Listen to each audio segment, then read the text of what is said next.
Flag burners should be prosecuted, punished, according to the president-elect, with jail time or pulling citizenship. That was the headline from the early morning tweets that sent political commentators into a tizzy today. The president-elect goes on another tweet storm, including one over a veterans' protest against Hampshire College in Massachusetts for removing the American flag from campus after a student flag-burning protest against the election of Donald Trump. The president-elect tweeted, quote, "Nobody should be allowed to burn the American flag. If they do, there must be consequences, perhaps loss of citizenship or a year in jail." The White House dismissed Trump's remarks. This is not the first thing that the president-elect has said or tweeted that President Obama disagrees with. The freedom that we all have to express ourselves in the way that we choose to do so is protected by the United States Constitution. Similar freedoms related to the practice of religion, speech, the institution of journalism, are also enshrined in our Constitution. But this morning, Trump Communications Director Jason Miller said this. Flag burning should be illegal. End of story. The president-elect is a very strong supporter of the First Amendment, but I also think there's a big difference between that and burning the American flag, which has absolutely no place in our society. Demonstrations continue at Standing Rock in North Dakota over construction of the Dakota Access Pipeline. Alongside the thousands of protesters are many journalists and filmmakers covering the story. Witnesses at Standing Rock have seen police targeting journalists. One reporter was shot with a rubber bullet while interviewing a protester, just doing his job. Others have been arrested and charged with felonies simply for documenting the story. What's happening to freedom of the press? Big question mark. How do you see this unfolding? And where are the rights and where are the constitutional guidelines in all of this? Well, that is very simple. This right here is the First Amendment. That's where it is. It's gone. It's being destroyed systematically, little by little. You're seeing a message being sent out. You're seeing a message being sent out that there's a new sheriff in town. Now you're messing with oil, with energy, with the big gun. Neil Young is asking President Barack Obama to step in and end the violence against protesters demonstrating against an oil pipeline being built in North Dakota on part of an Indian reservation. On Monday, Young posted an open letter on Facebook calling the protest at the Standing Rock Indian Reservation an awakening. Young says in the letter that demonstrators are standing strong in the face of outrageous, unnecessary, and violent aggression. He says law enforcement agencies and the National Guard are seemingly acting to protect the interests of the Dakota Access Pipeline's profiteers. Well, Wilders is just the latest in a series of right-wing politicians to experience a meteoric, rise to popularity. Donald Trump will be the next US president, while former UK Independence Party leader Nigel Farage played a major role in Brexit. Marine Le Pen is running in the French presidential election in 2017, while Frauke Petry, with her Alternative for Germany party, is also gaining support. And Norbert Hofer, there in the bottom right of your screen, he's from Austria's Freedom Party, and it has a good chance of winning a rerun of the presidential election in the country next month. There's a clear shift in European politics, and it's becoming more visible. People are turning to non-establishment politicians, but it seems that the mainstream media has been quick to label them. Unser Thema heute. Trump, Le Pen, Petry, die Stunde der Populisten. What should Europe do to curb the rise of populism across the continent? Die Rhetorik der Populisten ab. Sie ist universell. Populists are popular. So is it power to the people or a degraded form of democracy? Many in the EU are worried about the rise of populists across Europe. Mainstream media, mainstream politics, they work hand in hand. And people are sick and tired of this politics. And I think that people simply want solutions to the vexing problems we have in the world today. And actually, they were all wrong. After Brexit and Donald Trump, will Italy be next? On December 4th, Italians will vote in a referendum on constitutional changes proposed by Prime Minister Matteo Renzi, the next opportunity for voters in a major economy to give the political establishment another kicking. If the Netherlands were to head to the polls today, the country's Nationalist Party for Freedom would become the largest force in the Dutch parliament. That's according to the country's leading polling agency. It claims they would win 33 seats in the 150-seat lower chamber, while the ruling People's Party for Freedom and Democracy would lose a significant number of its seats, seeing a drop from 40 to 25. The Party for Freedom is led by Geert Wilders, a politician well known for his Eurosceptic and anti-Islam stances.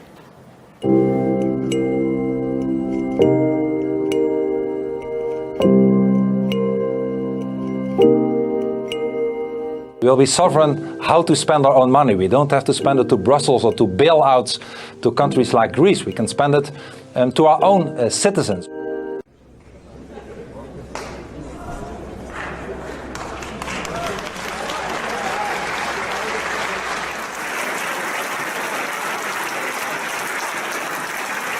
Kanzlerin, treten Sie zurück.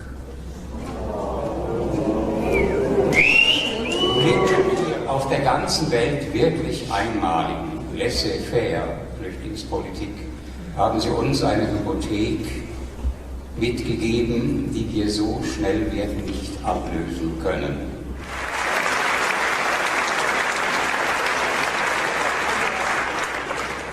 Ich danke Ihnen, Frau Merkel.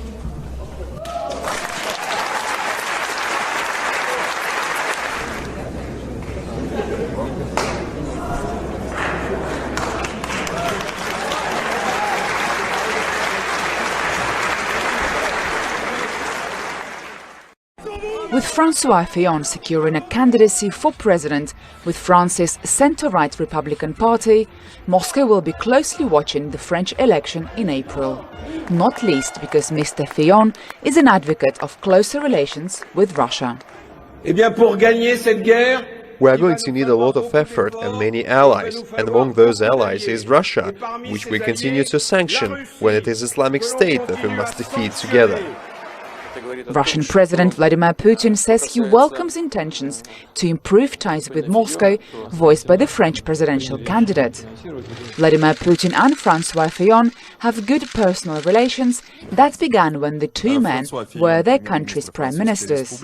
Mr. Fillon's foreign policy is in stark contrast with the current president François Hollande, who has been accused in Russia of pursuing an American-aligned agenda. Russia has been under EU and US sanctions over its annexation of Crimea from Ukraine since 2014. As a result, this and the plunge in global oil prices have led to a financial crisis in the country. So it's no surprise that Moscow is keen to have these sanctions lifted. Moscow will be keeping a keen eye on the changing political landscape in Europe. The UK is preparing for Brexit, and in France and Austria, right-wingers are seen as favourites in presidential elections.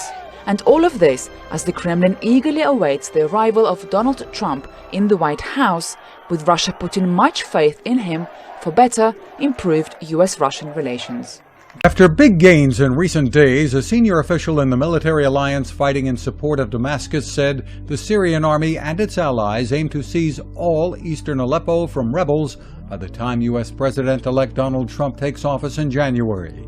The goal is in keeping with a Russian-backed timeline for the operation. The Turkish military launched its operation.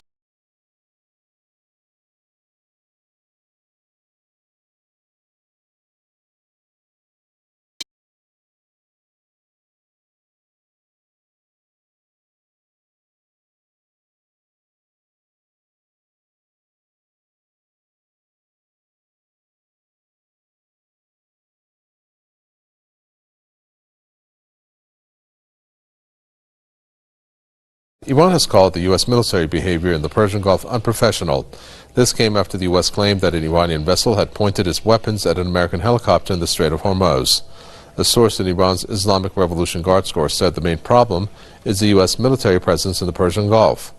He said the fact that Americans make such claims every once in a while shows that they want to portray the situation in the region as unusual. According to the source, all international vessels are plying the Strait of Hormuz with no difficulty, and it's only the Americans who keep complaining and making false cases against Iran. Earlier, two U.S. military officials claimed that a small vessel operated by the IRGC pointed its weapon on a Navy MH-60 helicopter on Saturday as it flew within half a mile of 2 Iranian vessels in international waters. Iran marked its National Navy Day by holding a ceremony unveiling new indigenous technologies produced by Iranian technicians. The event was officially inaugurated by Iran's Navy commander and Deputy Chief of the Joint Staff of Iran's Armed Forces via video conference. According to Iran's Navy, the products aim at diminishing Iran's dependence on foreign countries. The products include a model basin for the hydrodynamical testing of vessels, a low probability of intercept radar or LPIR system, and an aerial fire control system dubbed Samen, which is custom designed for Jamaran-class missile destroyers. The curtain was also lifted off a storm simulation project to train Marines in emergency situations at sea. Other projects included the enhancement of Iran's Sea Shield radar system with an ability to integrate all Navy radars across the country. Iran's Navy gears up amid heavy foreign Navy presence in the region, especially by the U.S. in the Persian Gulf, a matter strongly opposed by the Islamic Republic for more than 3 decades. The U.S. government is drowning in trillions of dollars in debt, so you might think it stopped spending billions on useless stuff. But as Paul Strand reports, one senator just put out a list of hundreds of projects that wasted $250 billion in taxpayer dollars. Again, if we put every one of these things into place. This is the second year Oklahoma Senator James Lankford has put out federal fumbles, a big spotlight on outrageous cases of federal overspending, such as things like the NIH did a study of about $2 million to study how children perceive food, including testing to see when food is sneezed on, if 5-year-olds will still eat the food. Now, I think we could have answered that question for less than $2 million. Another maddening example, more than $500,000 digging up Icelandic church cemeteries. Doing grave digging in Iceland, which we have paid for recently, to be able to study the cultures in the 8th century to the 12th century in Iceland. I'm not sure what the connection to the American economy is to that and how that helps us long term to do grave digging in Iceland, but that's one of the things that we paid for. Lankford points out all this overspending adds up to a federal debt of almost $20 trillion. You may think that mega-large debt doesn't have anything to do with you, but if you're the average American household, your family owes $165,000 of that debt. Yes, $165,000. And here are a few more of those examples of government waste from Lankford's report. $1 billion for a Palestinian hospital or infrastructure projects, some of which are unusable. More than $2 million to investigate if climate change has an impact on China's panda population. And $500,000 to fund a temporary exhibit showing the sights, sounds, and smells of the medieval period. Moving to Japan now, where around 310,000 chickens and ducks have been culled at a farm on the coast of the Sea of Japan. It comes after a highly pathogenic strain of H5 avian influenza was detected in 5 birds in Niigata and Aomori. Workers dug trenches and buried the slaughtered birds to contain the spread of the virus. The Environment Ministry is sending investigation experts to the affected areas and has issued the highest caution warning in the country. We've seen an outbreak of EHD this year. EHD, or epizootic hemorrhagic disease, is spread through midges or small flies during wet spring and dry fall months. This year, it left a devastating impact. More than 2,000 deer have been reported dead due to the disease. In 2012, EHD killed more than 3,700 deer. EHD hasn't affected the entire state. Game, Fish, and Parks officials say there aren't many reports coming from the southeast part of the state. It's been most prevalent kind of in the Huron areas, down through towards Chamberlain and up towards Pierre is where we've seen a lot of our mortality. For hunters in the state, Game, Fish, and Parks took steps to help with the down population. They offered refunds for licenses while also removing heavily affected areas from license drawings. As for future years, getting deer numbers back up isn't going to be a quick fix. It'll be several years before we see them, make a real good comeback from it. With colder temperatures coming across the state, Game, Fish, and Parks expects midge numbers to go down. There is no way of helping deer fight EHD. The only hope is unsuitable weather for the disease. Well, new information on a rare and deadly phenomenon in Australia. Health officials say 8 people have died and 1 remains on life support more than a week after a rare condition called thunderstorm asthma struck Melbourne. Heavy rain and wind last week triggered thousands of pollen allergy asthma attacks, and the storm caused wet ryegrass pollen grains to explode and disperse all over the city. Those tiny pollen particles getting deep into people's lungs, causing many to have breathing problems. Around a third of patients who suffered asthma attacks reported to never have had asthma before. For the northernmost city in the United States, the sun will not rise again until next year. According to meteorologists, residents in Barrow, Alaska, can expect to see the sun again on January 22, 2017. Located on the Chukchi Sea coast, Barrow resides at the northern tip of Alaska. Barrow's long period of darkness towards the end of the calendar year is due to the Earth's tilt and how that relates to its orbit around the sun. Since Earth's northern hemisphere tilts away from the sun, it disappears in certain northern areas. In Barrow, the phenomena occurs every year. Tuesday turned out to be a very active day for a lot of our southern states, including Mississippi. Look at that, caught on camera in Leesburg, and that was headed near some homes. We also saw significant rounds of rainfall across sections of Louisiana. This is some heavy rain and definitely being driven by the wind, reducing visibility significantly. And here's a look at some trees that came down in Scott County, Mississippi. There were so many homes that were damaged as a result of falling trees. Now remember, we are still going through the overnight with a lot of caution because there's still many more locations that are going to pick up on the rounds of significant rainfall. Gusty winds and the threat of tornadoes does on go for the time being. The worst fire to hit Tennessee in 100 years has killed at least 3 people and sent more than a dozen to the hospital. Hit the gas! Hit the gas! You're watching cell phone video taken by 2 brothers as they escaped from a vacation resort area in the mountains of Gatlinburg, Tennessee. They say they had no warning as the wall of flames surrounded them last night, and their only choice was to ride through it or die. Please, Lord, let us get off this mountain. By early evening, wind speeds suddenly doubled, turning into hurricane-force winds that topped 87 miles per hour. Fires quickly spread in this drought-stricken area when burning embers flew and toppled trees ripped down power lines. This is so close to the resort. This community is at the edge of Great Smoky Mountains National Park, the most visited national park in the country. The smoke is really bad. Logan Baker was at the Vista Hilton Hotel when flames came right up to the building. They're keeping us in here for now. Bruce Wilson is the Sullivan County Fire Chief. What is it like to actually be there? It's horrible. It's devastating to, all those people lost their homes and businesses and everything else. Things they've worked hard for. This is what's left. More than 100 businesses and homes were destroyed. Just take a look at this. It was once an apartment building. Neighborhoods were left in smoking cinders. At this Red Cross shelter, more than 1,000 showed up, anxiously waiting to see what's left. Greg Lanham and his family escaped with their pets and the clothes on their backs. Possessions are possessions. As long as I've got my family, that's all that matters, man, really. Don't want to be afraid, hard not to hesitate, but we can't wait. Sometimes say you gotta have a coffee break. Be the change.